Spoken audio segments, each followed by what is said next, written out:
Welcome back to the NUTRIMEDICAL Living with Dr. Bill Deagle, and we have two guests on. I should say my co-host now, because he's on so frequently now, Professor James McCANNEY, and we have, for the first time on this network, on the Rense network, the NUTRIMEDICAL Living with Dr. Bill, Karen Kilgore from New Zealand with Mountain Red Velvet.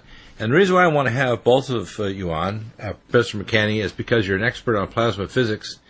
I'm presenting a paper this coming December to the Academy of Anti-Aging Medicine, where I'm going to crack the code for what aging is and what disease is, using plasma physics, epigenetics, and a whole mixture of science that will transform medicine and the whole approach toward living things in biology. I presented a paper 33 years ago to a panel of biophysicists, Dr. Rowlands in the University of Calgary, Department of Biophysics, and after doing research on what I call photon maser biophysics. And what I understand is, and you're an expert on astrophysics and the plasma physics of the universe. In fact, you have coined the term the electric universe, but the body is bioelectric too. And it turns out that the bioelectric body transposes, if you want to call it, extracellular matrix, which is in the mountain red velvet, and it acts not only as a building blocks for the body. In fact, the most rapid time when you're having apoptosis is during the fetal development. It turns out the extracellular matrix is in fetuses, and if we return that ACM, we also amplify the signal-to-noise ratio in your cells and tissues. Every cell and tissue of your body is a stochastic, nonlinear supercomputer with a cell membrane acting as a liquid crystal microprocessor. And the plasma physics are basically infrared light in the far and near infrared spectra, which is the frequency of biomolecules in solution that turns on and off specific genes, regulates cellular structure and function. In a kind of a, you will call it a, if you want to call it a thoughtscape of what we're talking about. Karen, what you guys make in Mountain Red Velvet is pretty amazing stuff. When people start taking it, every tissue in their body wakes up and says, high five. Tell us about Mountain Red Velvet. For people who haven't heard on this network and are now hearing it on the show, I take it every day. In fact, this morning I think I took 3 or 4 capsules. I have a bottle sitting on my desk, and I actually open the capsule and put it under my tongue. I can't put 2 capsules because I can't talk with 2 under my tongue, but I can with 1. And I absorb it directly, but we're working on a DR capsule once you guys get authorization to get licensed also in Australia, so we have the market.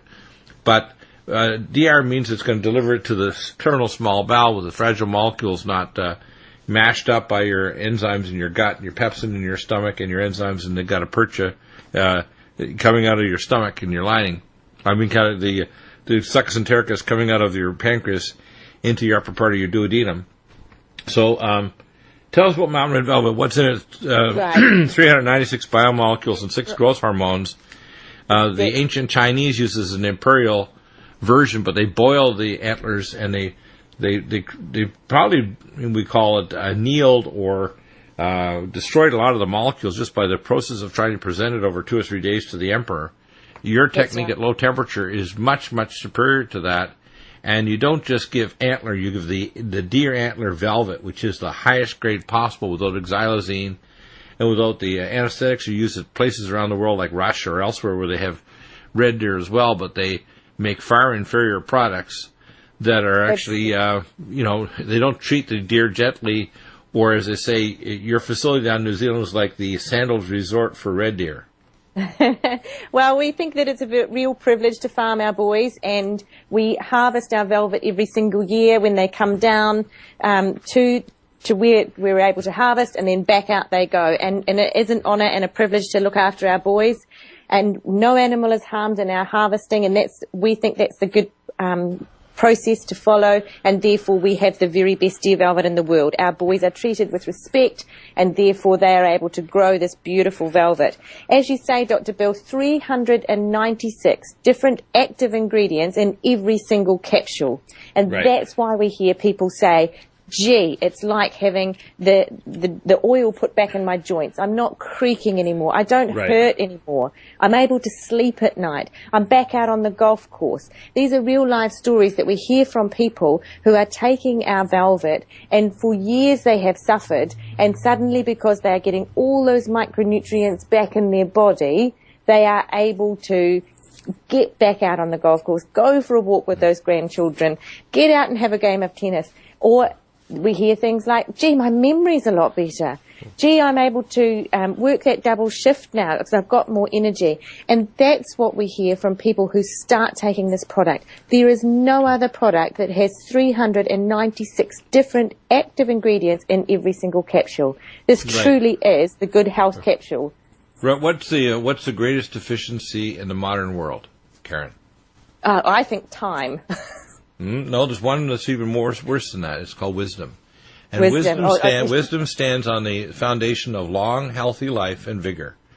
If we had literally every person lived to be 100 years of age unless they died of an accidental death, at least.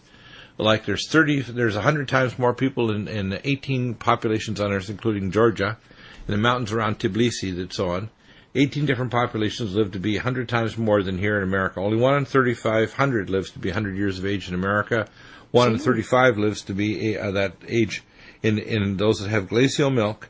And one of the most important things is restoring human health and vigor, because then you restore wisdom, and restore wisdom, you then have a population that can be saved by the wisdom of the elderly. It says in the Bible, honor thy father and thy mother that their days be prolonged.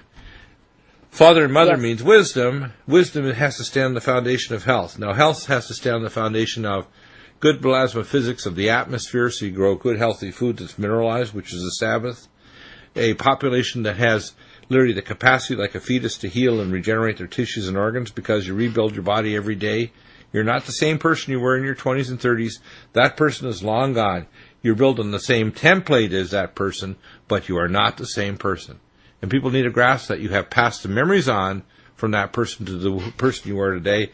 You are not the same person.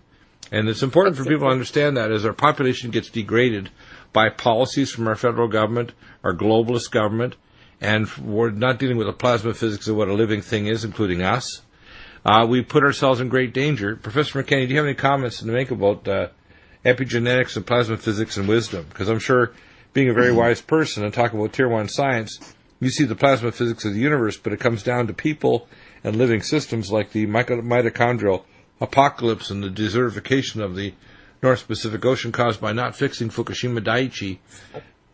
They were basically dealing with plasma physics over and over and over again, aren't we? Yeah, Dr. Bill, in the mid-1990s, I was working with a group of atmospheric scientists from the Central Russia University, the Novosibirsk, and in the meetings where they were translating my work and discussing it because it was explaining what they were observing on the sun, tornadoes on the sun, and other atmospheric conditions on Earth, the psychologists at the school began to sit in on the meetings. Word got out. And so they're translating my work, and we're communicating back and forth by email. So I discovered what they did is at that time the psychologists were studying unborn fetuses, and they had sensors, and what they were correlating it was with various electrical alignments with the planets. They were trying to find a basis for astrology, and that's literally what they were doing. Right. And they realized that my work explained the connection of the planets, the electrical connections. And so when the baby was born, that's why the position of the planets and the moon and everything else is very important, because that's when all the other senses kick in. Many people lose their ability to actually interact with the planets and their environment because they're overwhelmed by their senses. But those are still there. But they actually proved a physical, scientific basis for astrology, our interaction with our environment. But anyway, I'll leave it at that. Which, by the way, our other guest, Jonathan Gray, talked about this with his book about the stars. That in fact, ancient astronomy and astrology were the same because, in fact, they understood the plasma physics of the universe that imprinted on the epigenetics of the human genome and other living things. And that's why plagues or the genetics and the positions of the planet change and imprint on the epigenetics of human beings as well. Mm-hmm. And by the way, that's why when something you talk about a lot, we're just bombarded by microwaves and radiation today. What it's doing is it's canceling out. It's like you're in this sea of electrical noise and your body cannot function. Well, it does entrainment. In fact, one of the projects, the first project I found this out the hard way, I was taking care in 87, 88, I had just come back from Georgia in between 88 and 94. I was a doctor for the Pratt & Whitney Jet Aircraft Parts Plant in the Halifax International Airport in the airport Aerotech Business Park. And they had an offshore DARPA project, which I didn't know about because I thought it was just a jet aircraft part making jet engines for U.S. military aircraft. It wasn't. It was actually a DARPA project for directed energy weapons as well. And they had an accident where the directed energy beam got loose inside the building and caused a major release of 100,000 gallons of hydrofluoric acid. And I told them, I'm not going to help you until you tell me exactly what was going on in the building. And they did, and they were actually setting up what's called a terahertz wave, which is similar, by the way, in frequency to the terahertz waves used to scan people in airports. And what they were doing is they actually found the terahertz frequency that would trigger off chromosome 16 to release peroxisomes and lysosomes. And they had a collimated beam that they put on the Abrams tank and an Apache helicopter that they deployed in Gulf War I. So if they hit you with this terahertz, what's called apoptosis beam, you would start vomiting and getting very nauseated within a few minutes. Then you would start getting disoriented and couldn't see, and then you start having cardiac arrhythmias, and you start to go through a disseminated intravascular coagulopathy, and your tissues would liquefy as you had a cardiac arrest at about a half an hour. So, believe it or not, they had these weapons. I knew that they were potential, and what happens is that every scalar weapon, whether it's a mercury ballast light fixture above your head, they actually set up entrainment frequencies similar to the same place in the periodic table of elements of zinc and other metalloenzymes. So any zinc metalloenzymes interfered by these terahertz waves, just as if you have mercury inside your cells. And switching mode power supplies set up what's called tissue entrainment, and they literally jam your normal intracellular communications with scalar frequencies that affect the cell membranes and your epigenetics. So you can actually turn on atavistic genes, both the Russians and Americans, and this is classified, by the way. I release classified information all the time. Found you can use terahertz waves and specific frequencies to entrain tissues to turn on atavistic genes, because human beings are built on, if you want to call it, previous genetics, just like you can take chickens, and you can actually turn on genes to turn them back into raptors, believe it or not. So, people say they can't do that. I said, well, I'm sorry. They can give you any disease externally.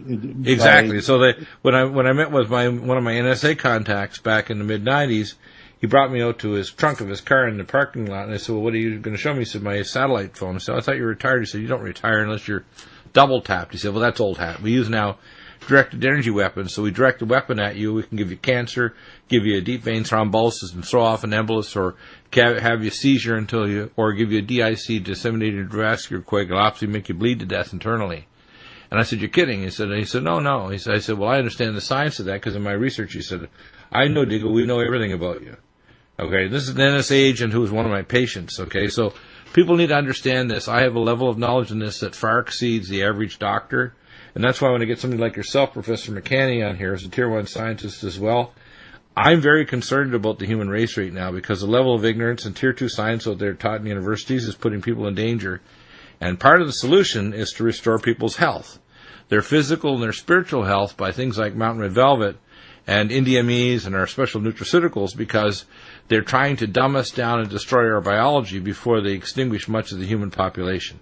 This is a sequential, if you want to call it, what I call eugenic omnicide to the human race and the biosphere.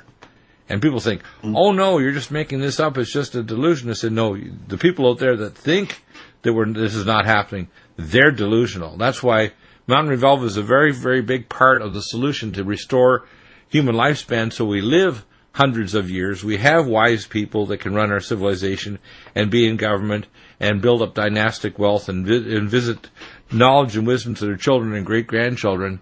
The problem, the biggest deficiency in our world is, believe it or not energy, which you address, which is a major problem. It's wisdom. We do not have wisdom. We don't even have a young people that respect the wisdom of their seniors in our society, and we don't have seniors that have wisdom themselves because they've been taught by other people that have never been taught how to think with their brain. They've been taught how to regurgitate. Mm-hmm. I was going to ask Karen, with the red velvet, is that when it's falling off by itself? You harvested at that point? I just was... no, we harvest it before that, because when it goes to fall off, it's been able to go through to hardened bone, and when the bone hardens, the boys fight. and it's not pleasant. So what we do is we bring them in, we have a padded crush, we dim the lights, it's all very serene for the animal. He comes in, we check him. It's a spa environment. we check him out, make sure that he's got all his his minerals and vitamins, and he's doing well, and check them and check their hooves and that everything's fine. We harvest the velvet, and then back out he goes. And if you can imagine, there's about 10 kgs just taken off his head, and he feels pretty good at that stage. They had a haircut from their antlers before they turned to bone.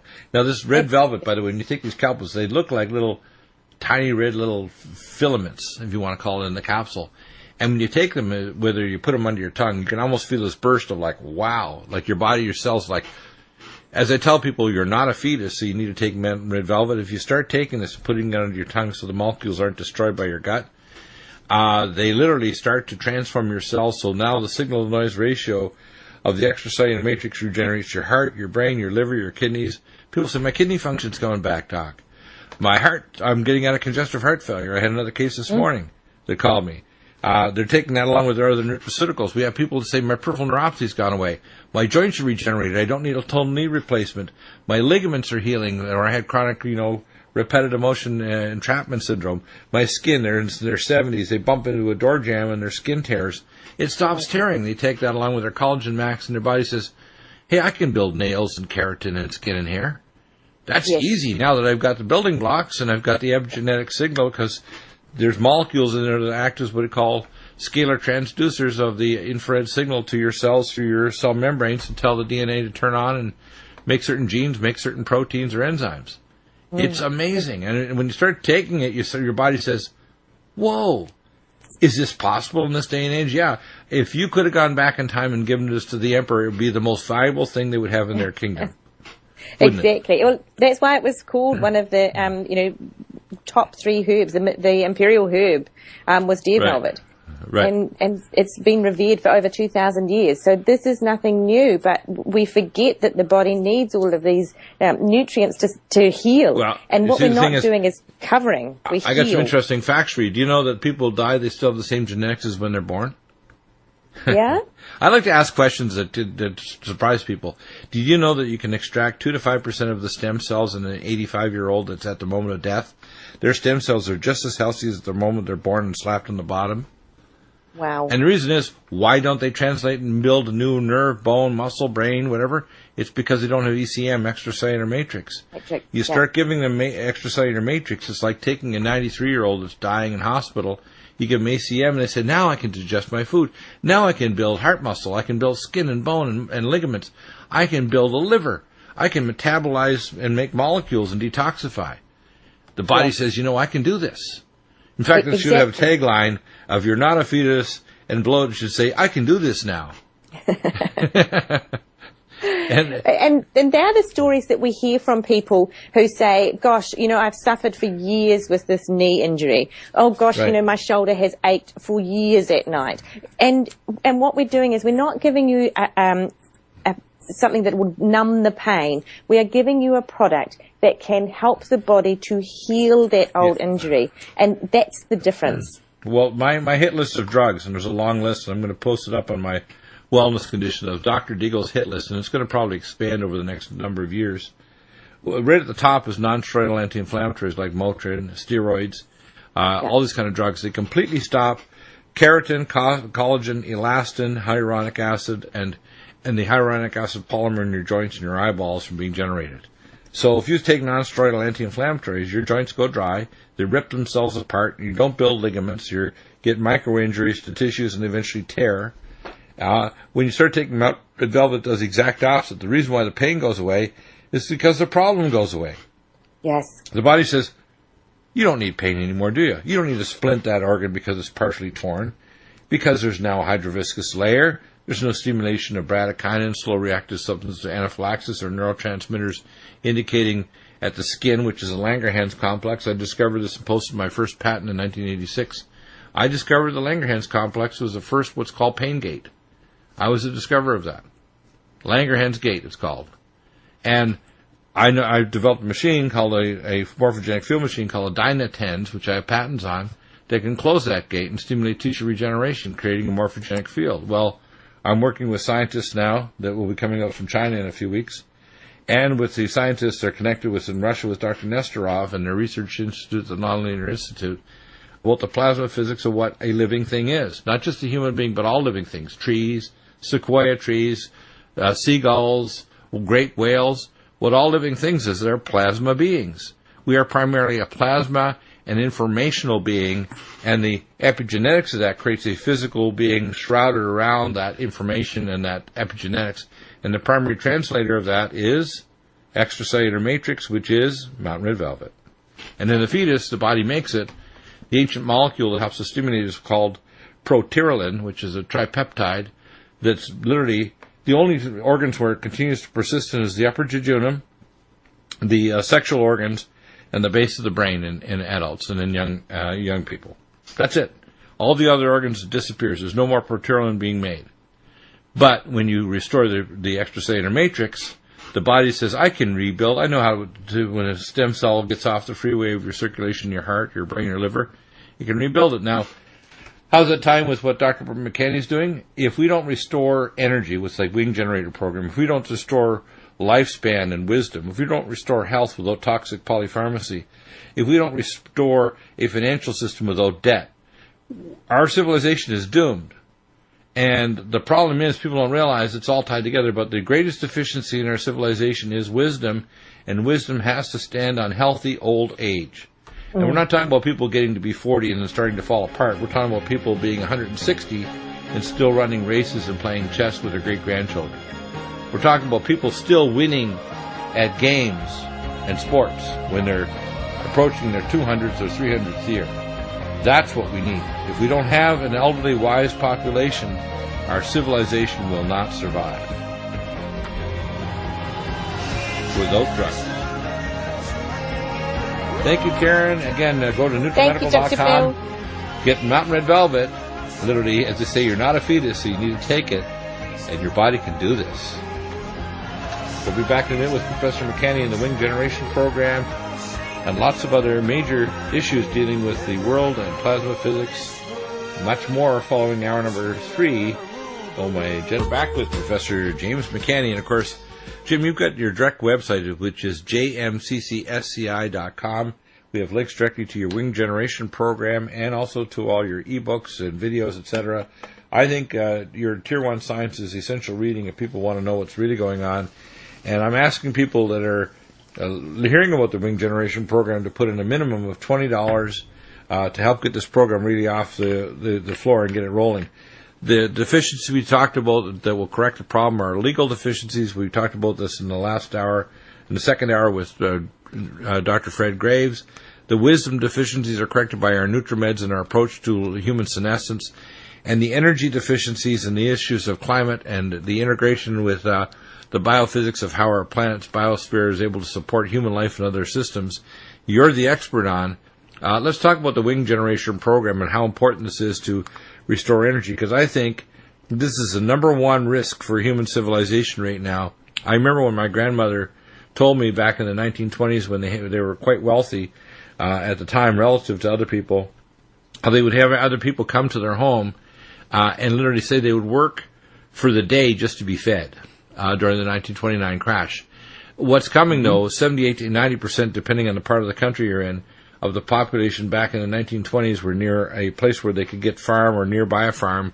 Less than 5% of the population are now. So when we saw the recent movie of Road Warrior, Fury Road, that is a garden party compared to the horror of what will happen if the power goes out, which is literally a virtual certainty because the policies of our federal government here in America and governments around the Western world are absolutely hell-bent on not fixing anything, including the grid or getting into the only alternative energy which makes sense is wind power and the storage systems we've talked about with the light sail technology that my niece developed, Danielle Fung.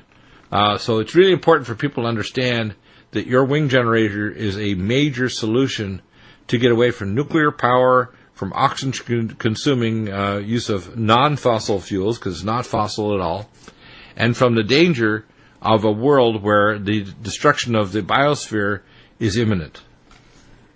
Absolutely, yeah. I've started using a new term, Dr. Bill. It's called replacement energy. That's a good term. I like that. Last 30 or 40 years, we've talked about alternative energy, and people have this concept of, yeah, it's nice. It's a thing to make you feel good, but it's never going to, the implication is that it's never going to replace that central power company. And all of the government programs, they all say, oh, we're going to reduce your electric bill by such and such. We're going to help. We're going to, we're going to help out, and everybody thinks, oh, this is helping. It's really creating a problem. And so what I've done, I've created a system, I call it replacement energy. That's even better, because this is so important what your principle here is, because you mentioned on previous shows, and I want people that haven't heard this before to hear your statement about the fact that most of the government programs, including solar, are all scamtastic. They're basically literally a black hole to suck in capital, and they have no intention of either using solar power farms where they have sodium-cooled, heating generators to drive steam turbines, which only work so many hours a day, or solar and wind, because the grid itself will not survive the power surges created because the power corporations control the voltage and the frequency. They can't survive the surges, which is why they want to put on smart meters on people's homes to cut down the power surge and the utilization curve so it won't blow the power grid all to pieces. That's the reason why there's a big push for what's called smart meter systems, is because the power grid as it exists will not survive solar and wind, or the fluctuation in utilization that the users at the user end use, say, by just turning on their air conditioner. The other thing about my system using distributed energy is that we can use the grid the way it's currently built. And we can add solar, we can add other types of, people already have solar, that will work with the system. Because the voltage is controlled locally at the house, etc. And so the whole problem with the grid right now, and the whole problem with national policy, is there's an assumption that the central power company should control the voltage. And it's very subtle. I talk about that in my wing generator book. I talk about that in my discussion with the public. But, how many people have ever mentioned that before? And it's a very subtle implication, and simply it's as subtle as using the term alternative energy. What does alternative mean?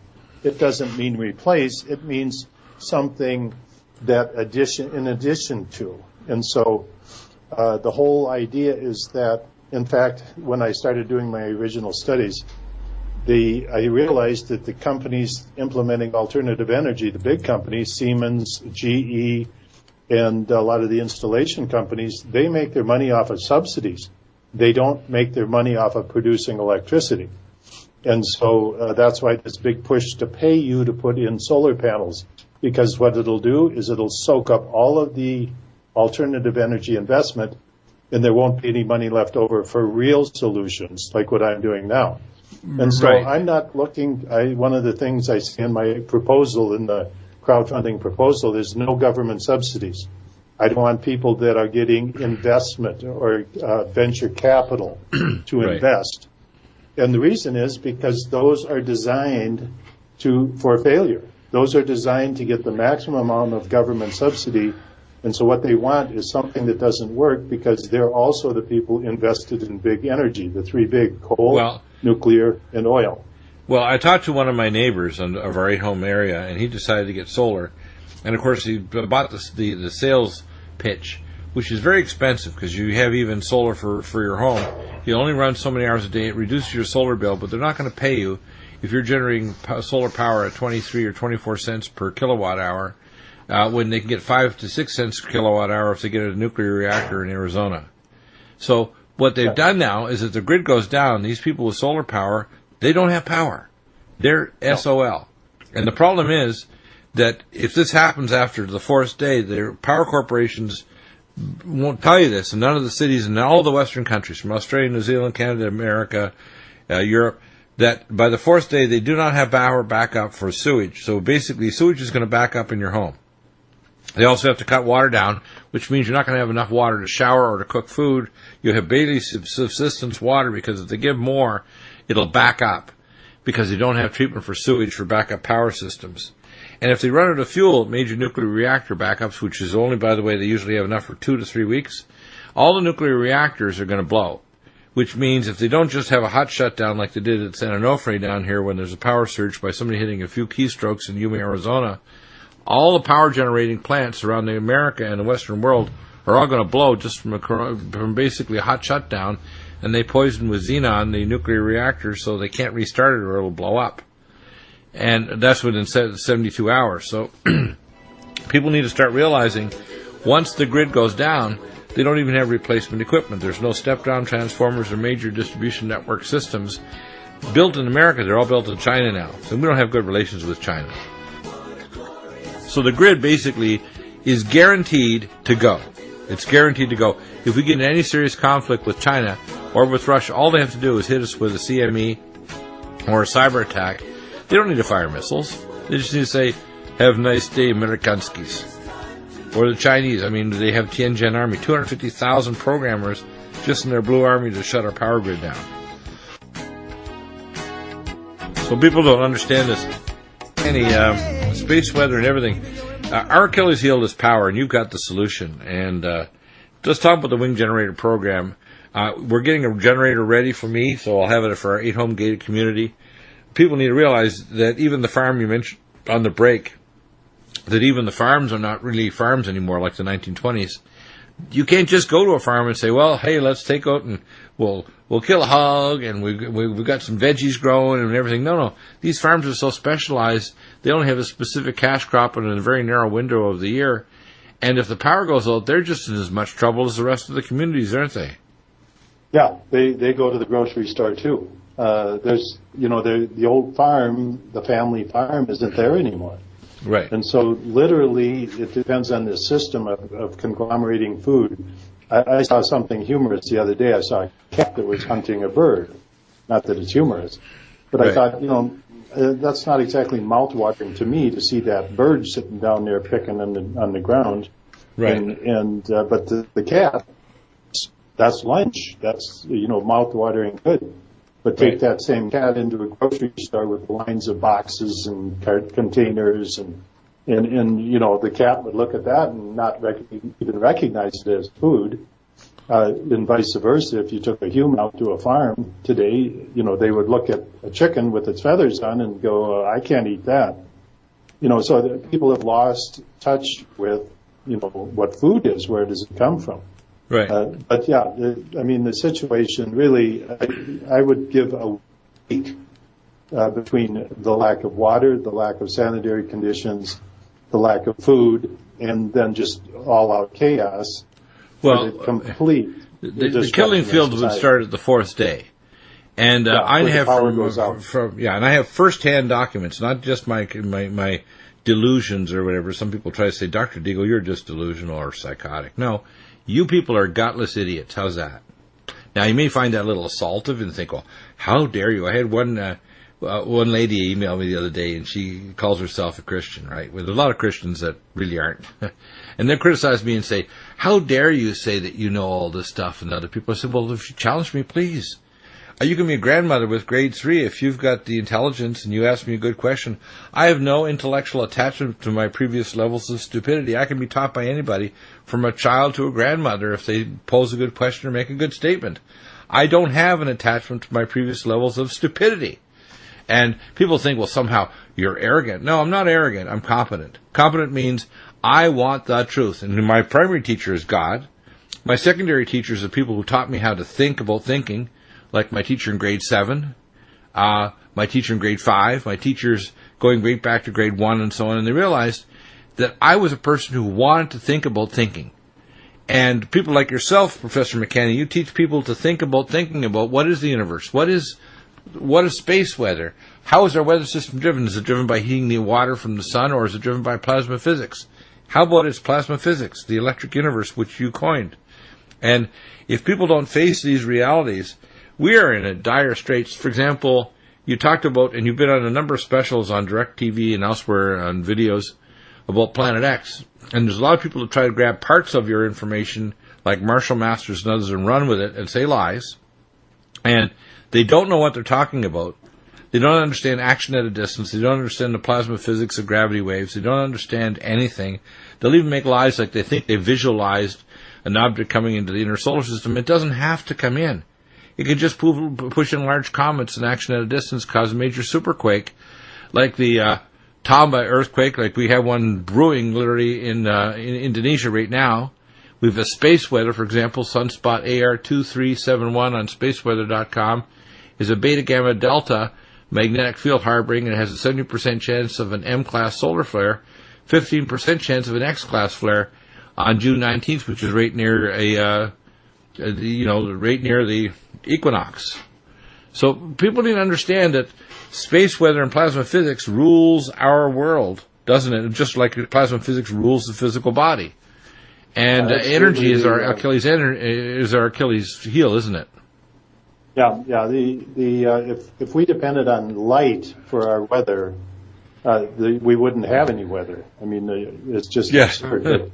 But I want to concentrate for a minute on the wing generator project. Yes. And we've alluded to electric grid and all of this. In my studies, I've determined that the 12-meter wing generator is the one that is most useful because it'll power, like your group, 8. It would power a large ranch or a farm or a remote third world country city of maybe 50 to 200 houses because they use much less power, or a factory that would be making things or processing food, or water. Yeah, exactly. Directly. Or a gas station that's able to pump electricity, pump gasoline that's in their tanks, but they can't pump it because the power grid's down. Yeah, exactly. And so you have all of these uses, and these people would be able to cut the line from the power grid. They would no longer need energy at all from the power grid. They would be their own independent source of energy, and this is why I call it replacement energy, because literally one by one, these groups, especially these are the people that pay the highest energy rates. And I've traveled all over, and I see generators and I see people with solar, but none of them are independent. It does not give you energy independence. It's not replacement energy. My system, when I sat down to design this many years ago, and this has been an evolving project, I understood the grid. I was analyzing the grid. My work came out of the deficiencies in the grid, in the distribution system, and the assumptions that we have in the current distribution of creation and distribution of electricity. But the 12-meter model, the wing generator, is what the crowdfunding is for. I'm asking people to donate $20 minimum, more if you can. And I'm looking at after this has been underway for 2 weeks, I'm looking at the statistics. Many people are going to the website and not donating. And I know what's going on. People are going, well, this doesn't help. Yes, it does. This is the only viable solution that will help, actually. Yeah, it's not going to be solar. That's a fact. It's not going to be even solar-generated hydrogen using, for example, the Uppsala University, because I looked at all these alternatives. Uppsala University has this solar hydrogen algae. Actually, it could be a little dangerous because if the algae got out, you could be generating hydrogen all over the place. But it's not going to generate enough energy. Wind, even down to 2 or 3 miles an hour with your system will work. I had someone come out to my home here in Vista, which is around 1,200 feet up. We're around 8 miles in, so we're quite a ways in from the coast. But we can see the ocean from our window, and we can see Mount Palomar from our pool.